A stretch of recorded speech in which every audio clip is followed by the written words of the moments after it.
Hey guys, welcome back to my YouTube channel, and if you're watching for the first time, welcome.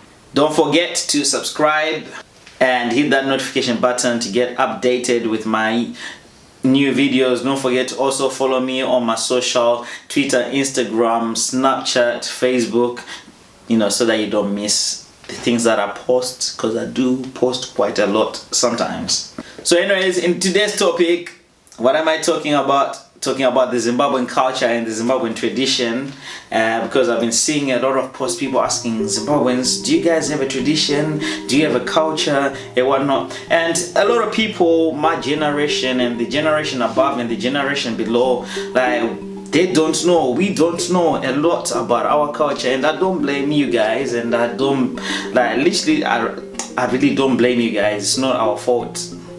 I mean, we just got denied the knowledge to know our culture, because when the missionaries came to Africa, came to Zimbabwe, they refused to recognize the African indigenous tradition.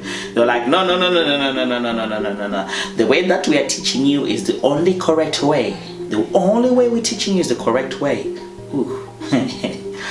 So that's how a lot of tradition and culture got lost. And it's because we were denied our culture and tradition by the missionaries.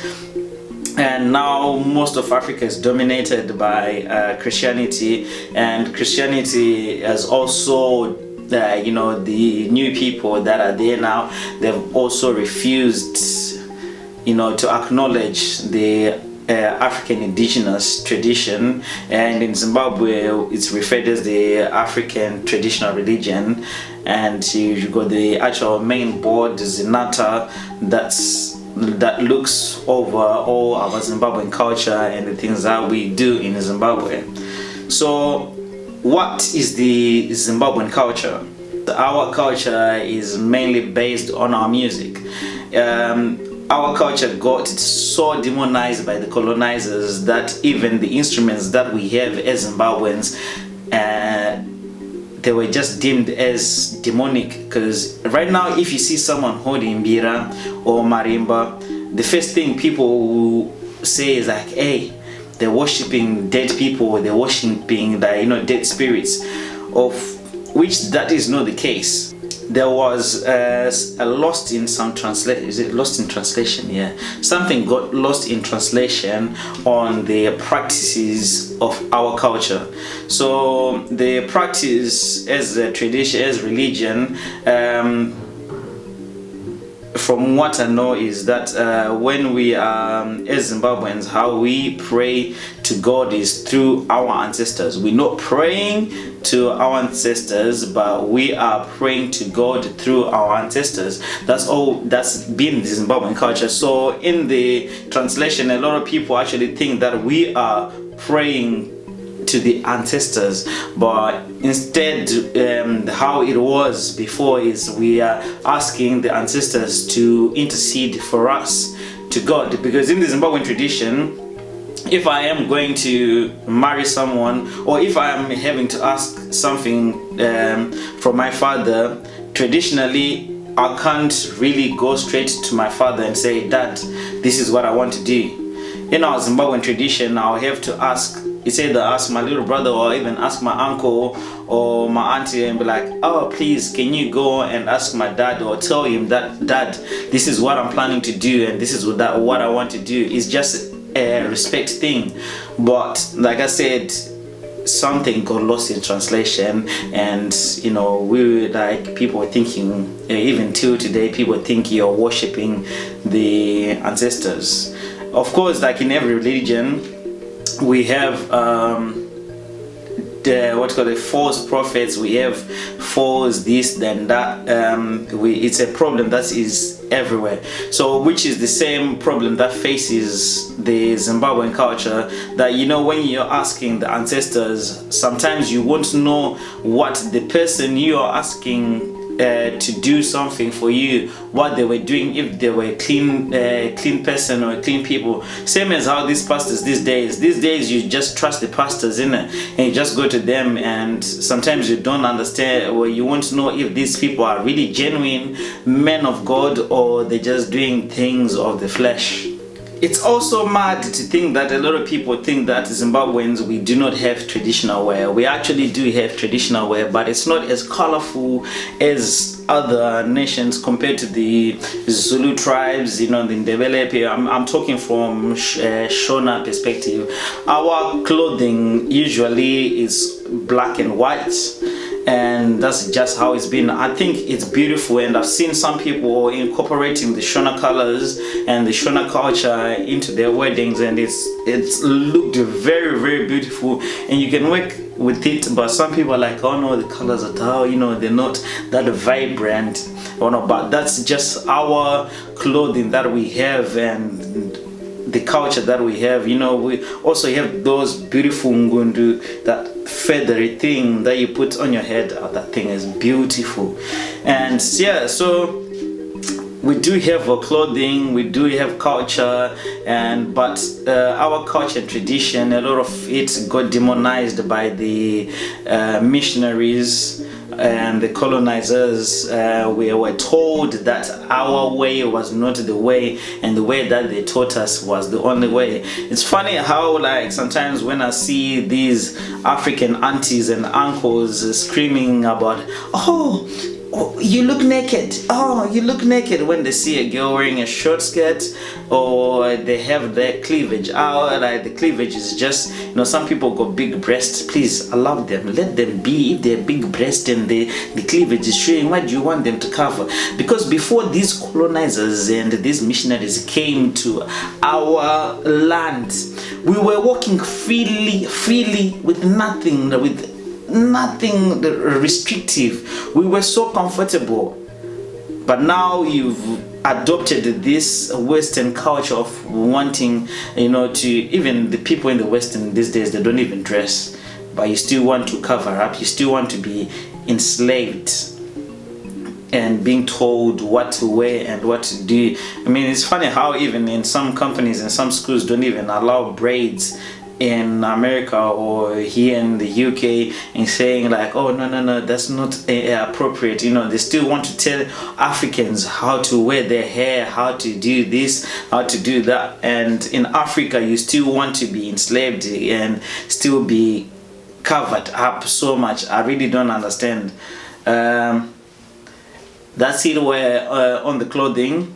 And Zimbabweans, we are musically, well, we are musical people. That's it. We are musical people. Our culture and tradition as well involves a lot of music. So depending on where the region of Zimbabwe you come from, you have different music and different cultures of how to, even the way the drum is played.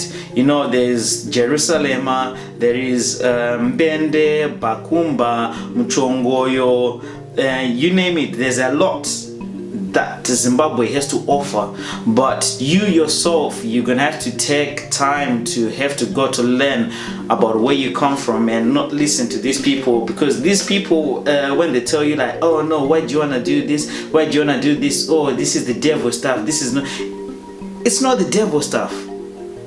It's not. This is just how our culture. You see how when you have people playing bira like hoi hoi hoi dogida,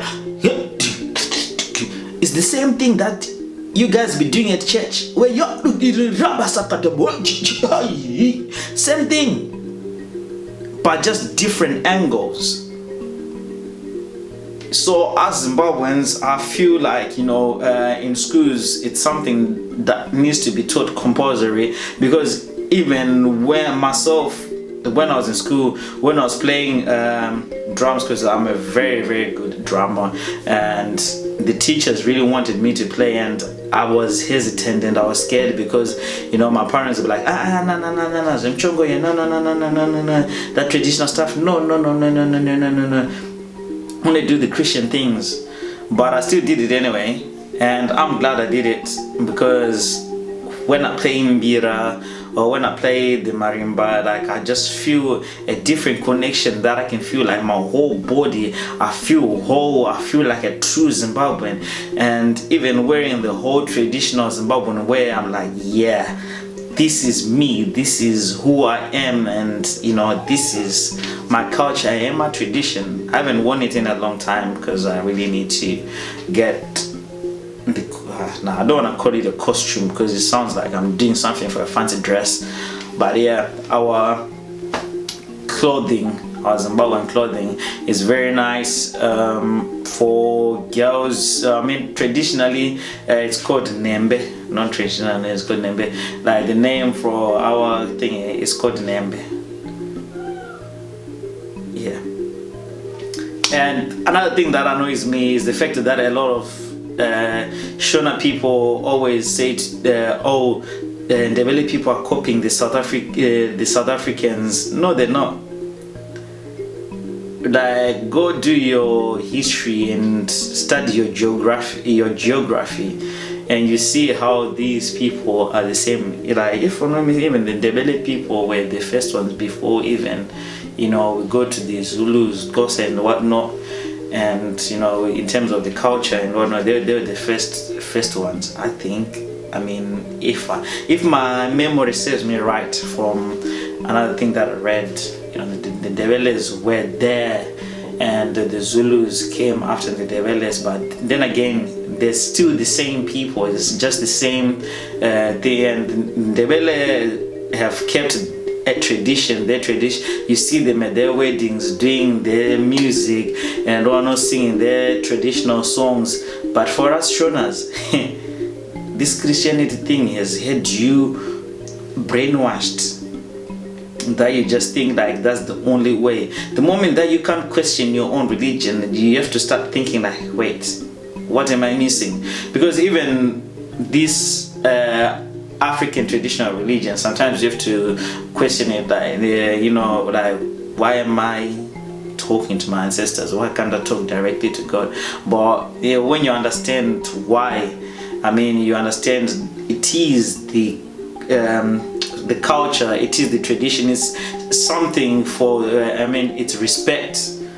It's not that you're just doing it for fun. Like, when you understand, it's like I said, you're doing it as a sign of respect. Like I said, if I am to even go to marry someone's daughter, I can't go directly in my Zimbabwean culture and my Zimbabwean tradition. I can't really go and say, yo, father, I would like to, or even if you say politely, father, I'd like to marry your daughter, you look at you like, You still have to send people to intercede for you, for them to even, for them to talk to your father and be like, we are here to marry your daughter. We've been sent by this person, and he would like to marry your daughter. That's how our tradition has always been like. But I'll keep saying this, our tradition and our culture got so demonized that a lot of us have forgotten where we come from. And a lot of you, like I said, I don't blame you. Like, sorry, right now I'm actually shaking because it's actually a touchy subject for me that we got denied our own culture, our own tradition, our own heritage. I mean, this is just the part one of the Zimbabwean culture.